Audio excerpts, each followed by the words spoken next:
did show up for being here. I actually had 2 nurses that was supposed to come, and then we had a teacher that was supposed to come, and we had another soloist.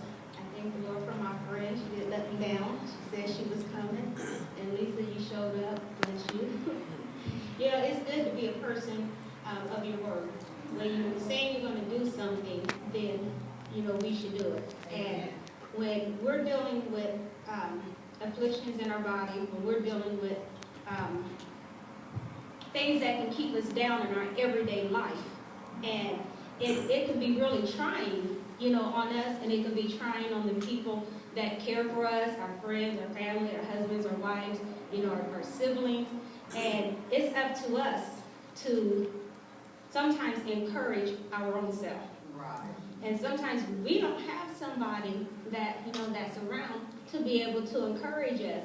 And I told a story that my doctor, bless her heart, we were talking and we were praying one night, and, you know, we always have our Bible talk when we would talk, and I said, sometimes you just got to lay hands on your own self and pray for your own self, because sometimes other people are not around to be able to do it for you. So, and she's told this story even to her patients, so, you know, bear with me here. She said that she got up early to get ready to go to work. She ran her bath water, was in the tub, getting ready to take a bath, and a scorpion bit her and her vajayjay. She said she jumped straight up out of the tub, didn't know how she did not fall and bust her head on the wet floor, and nobody was at home to help her, and she said that the Lord brought back to her my words. Sometimes you got to lay hands on your own self and pray for your own self. And she said that's exactly what she did. And I said, well, what did you do after that? She said, I took some Benadryl.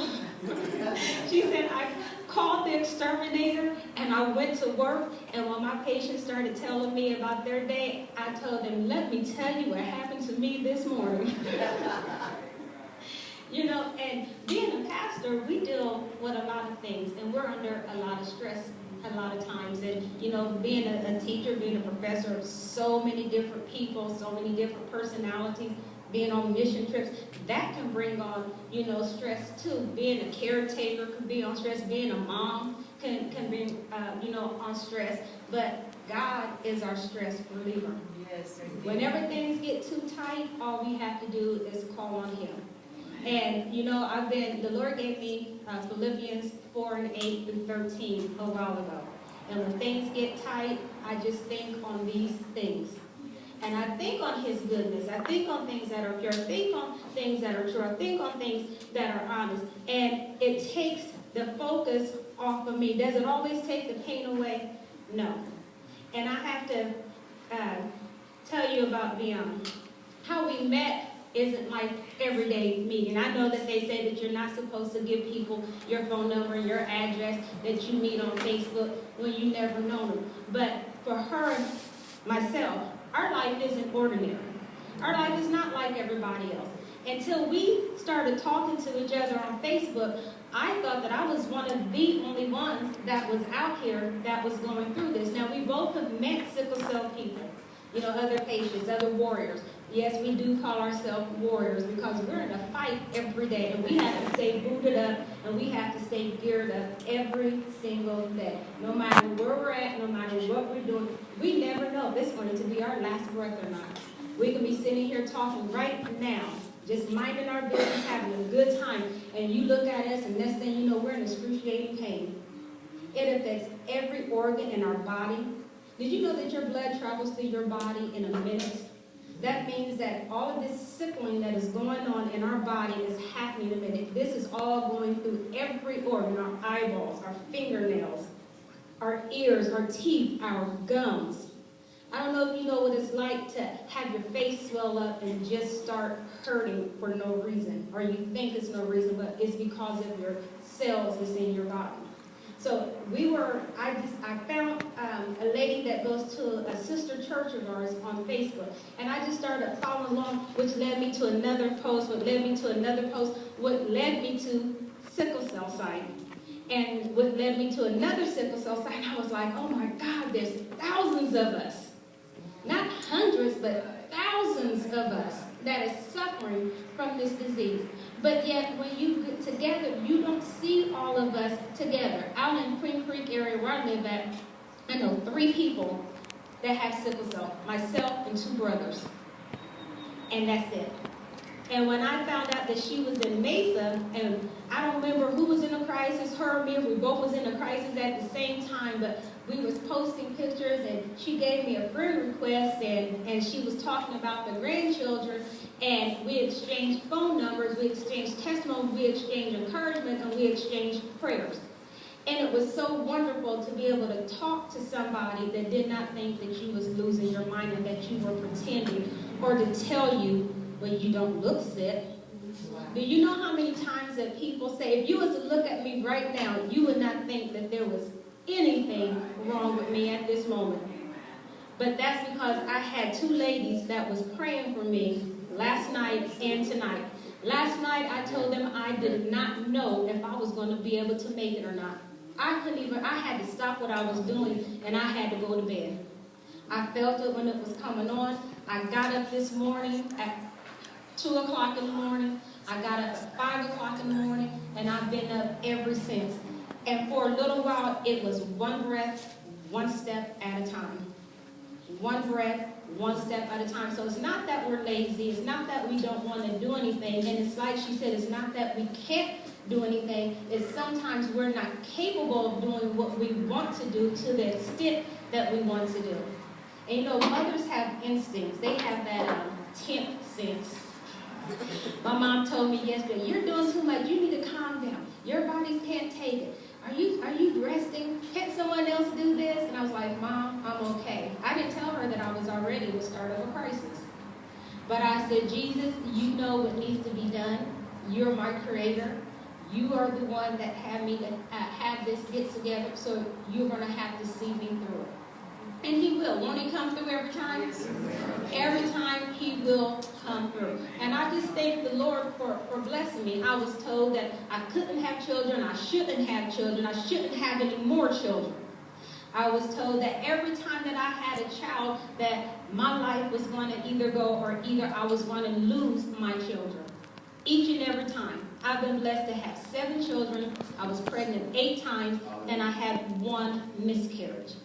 It's important to have a support group around you. And that's one of the reasons why we have this luncheon, this brunch, is because it's important to establish people around you. You know, I read a post the other day, and it said, people say that they're praying for you, and that's good. Everybody want prayer?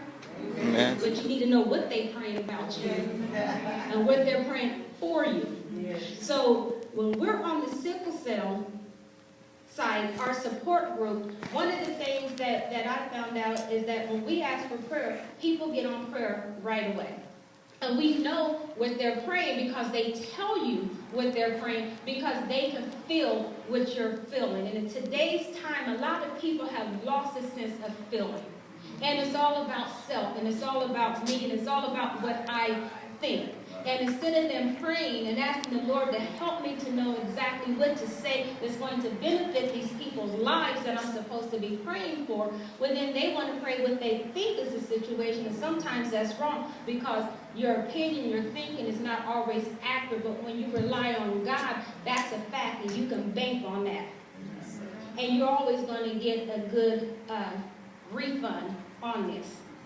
You know, I think about when a couple of people in your family are not well.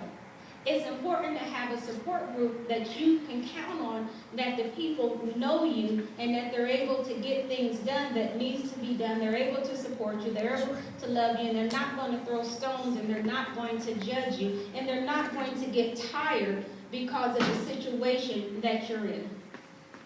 I have sickle cell, or I have, as Leon said, I have sickle beta thalassemia. But I go into full-blown crisis just like every other sickle cell patient do.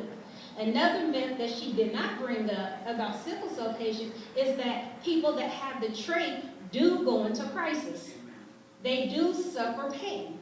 They can go into the same thing that a person with sickle cell can go into. There wasn't a lot of study done on people with just a trait as it was with people with the disease, but now they're finding out because of the athletes that are dropping dead, that was a myth. When we get into higher elevation, when we get too tired, just like a regular sickle cell patient, the same results can happen. It might not always be to the same extent, but it's still the same thing. Pain is pain, and no matter where it's coming from. And you know, my mother, she also has sarcoidosis. And when you have two people that's in your family that's dealing with life and death situations, it's important to have someone praying for you. It's important to have somebody there that understands your situation. It's important to have someone that's going to take up the slack for you. Because a lot of times there's people that's around that doesn't have anybody that would do the minimal things that need to be done for you. My mom always said, well, I thought when I got to the point where I couldn't do anything that I would come and live with you. I said, that's fine. I said, the door is always open. There's always room for one more.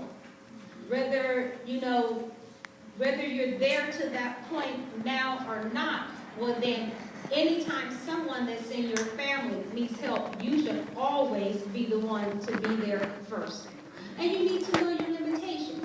One of the things that makes it hard on people is that they are not educated. Whatever the situation is going on in your life, whatever you have to deal with, you get as much education in that area as you can. You get as much people around you that have been through it or that are going through it, because they have a lot of answers that you might not have. I learned so much from being in a sickle cell support group than what I have known since I had my first crisis that we knew about. So I've been having crises all along, and because we was in this group, I was able to find out, oh my God, so when my hands was hurting and I was putting ice on it, it was making it worse.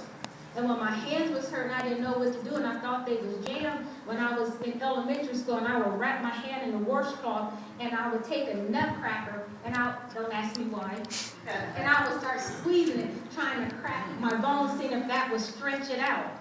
Well, my ankles was hurting, and I couldn't hardly walk after playing sports.